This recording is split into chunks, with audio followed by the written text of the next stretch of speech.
So hi guys, I am back with another story time. Are ghosts real? So if you want the tea on the spirits and the ghosts and everything, then stay tuned because I'm about to really get into it. If you are a person who completely doesn't believe in it, don't want to hear it, stay tuned anyway because I'm still want to get into it. And if you just came for a good story, then here we go. I promise you guys, I will not make it scary. I was going to play like scary music with this, but I'm like, no. So let's just get into it. Are ghosts real? What are my experiences? Okay, so hey guys, so let's just get into it. So, period. So, are ghosts real? I would say yes. Some people call them spirits. Some people call them ghosts. Some people call them shadows, whatever you want to call them. Are they real? Yes, because there has been countless people, including myself, who has encountered seeing a ghost or a spirit. So I'm only going to tell about one particular time. Of course, I have several stories, and if you would like to hear the rest of the stories, let me know down in the comments below. But I just want to tell you about this one particular period in my life where I was encountering these ghosts like it was no tomorrow, okay? So basically, this is when I was in high school and I was dating this guy. We're gonna call him Khalil. I was dating Khalil and I was staying at his house. Not staying there like overnight, but like staying there, like I would go there every day after school or whatnot. So this is when my boyfriend at the time moved to his father's house, and it was like a very old home out in Philly, very old home.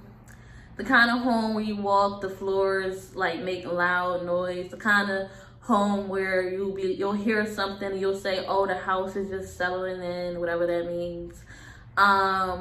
Just that kind of home. So it's kind of like a old town home, you know. So, kind of like the house I live in right now. So, yeah, so basically, he would tell me all the time that, like, he would get mad at me because I would have to go home after spending, like, X amount of hours after school with him. At some point, I would have to go home because I'm still, number one, a child, and we have school the next day. So, he would literally make me stay on the phone with him all night long because he'll be so scared, and he didn't believe in ghosts or spirits or anything. These were his first encounters. So in this home, he encountered things like sleep paralysis a lot. Guys, pay attention to when and where you get sleep paralysis. Do you get it when you visit places that's new? Do you get it in your own home? Do you get it when you're by yourself sleeping? Or do you get it when you're next to somebody else? Like, really just pay attention when you get that. Like, I have some theories. I just want y'all to pay attention. So anyway, he was getting a lot of sleep paralysis, and he was getting the kind where you could actually open your eyes and you could see things going on in the room. And he would say he's seen like black figures in his room or this, that, and the third.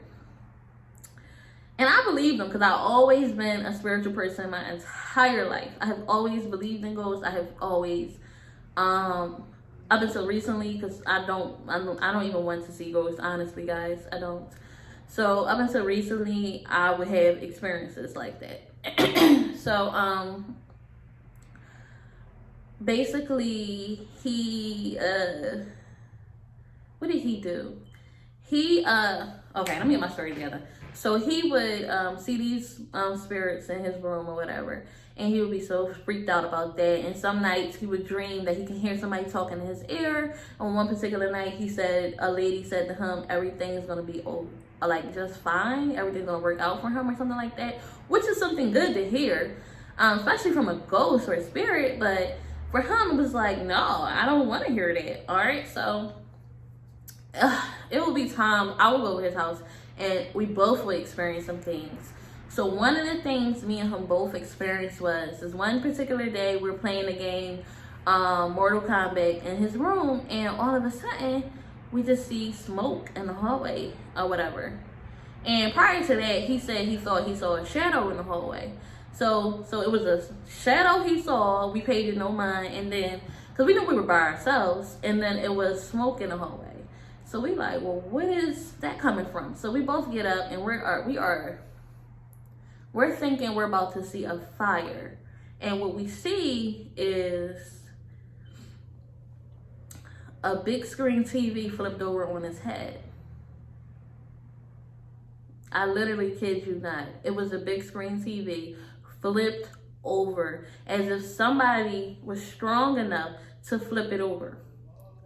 Then on top of that, it was smoking. And on top of that, the glass in this particular bedroom was broken. Like, they had glass tables, and they were like just broken. Like, somebody took a bat and just broke those glasses, and they were not broke before. So it was kind of like creepy, because like, what in the world, or who in the world is strong enough to take this, what and why, to take this big screen TV and flip it on his head, and to break the glass tables out? What? And we didn't hear anything. So it was kind of like creepy. Like, we talked about it for a few days, and then we kind of just let it go, moved on with our life. So another interaction was like, we both would experience like the feeling of like when you walk out in the hallways of this particular house. And sorry guys for the cars. When you walk out in the hallways of this particular house, we would feel basically something walking behind us, and we used to be like it just was a real creepy feeling. Like, you know, you can sense when somebody's walking closely behind you. Not only did we feel it, we heard it. So like I said, these floors made noises. So we heard somebody walking behind us, or we would feel it. We wouldn't be together. It would just be like, he would experience it, I would experience it, and we'll come back to each other and talk about it. And this wasn't a big home. Like, it was big for Philly, but it wasn't big. So feeling that, it was just like very creepy, like, or whatever. Anyway, so moving on. So now we first is the flipping of the TVs, busting out glasses. So we know this is the aggressive spirit, and it's his sleep paralysis. And now we're experiencing people walking behind us. At one point, guys, I lie to you not, one point, this spirit or whatever was walking so closely behind me in the hallway of his house when I was trying to make it to the bathroom, that I literally said, yo, can you back up, dog? Like, I literally got mad, because it's like, why are you, this is me, this is dumb. Like, why are you like this? Like, I feel you, I felt everything, the energy, I heard it in the cracks. It was just like, what in the hell? Mind you, I'm like 15, 16 at this time. Like, what in the entire hell is going on with this house? It was just like, the house itself was always dark, always cold, like freezing. Like, I don't even know if they had heat or if the heat just didn't work, but it was always freezing, and it was always dark. So it was just really eerie in the house without anything happening. So with all of this stuff happening, it was just like, whoa, 10 times more crazy. All right, so moving on. So another thing that happened was, and I think this was the icing on the cake for me, was this house was, number one, not only was it the epitome of all of our problems, this is when our relationship really just went, like, this house, literally, I feel like this house, like, I still to this day have this theory that this house is the reason why our relationship shifted how it did. If you watch my last story time, I talked about it. I took it down, guys, because kids watch me, and I don't want to be cursing that much while kids is watching me. Plus, YouTube is a business, and they will demonetize you, and I'm not even monetized, so let's just not do that. So, but basically, good relationship turned out horrible, and it all started in this house, because this is when the relationship turned out horrible. So anyway, moving on. So, like, besides that, the icing on the cake for me was like, one day I went to the bathroom, and I'm like, the doorknob started going like this, like shaking, like fast, like somebody was trying to get in there. And I'm like, yo, like, first I'm just staring at it because I'm thinking it's him. And then I'm like, as it's still going like this, I'm like, Khalil. I said his real name, but I'm like, Khalil. And literally, the thing immediately, he answered. And when he answered, and he was so far away. But the thing like literally stopped after he answered. Like it was like going like this. I'm like, Khalil. He like, what? But like from a far distance, and then it just stopped. And I was like, oh yeah, let me wipe myself. I'm out. I'm going. I can't do this house no more. Eventually, he moved out of that house because it was just too creepy.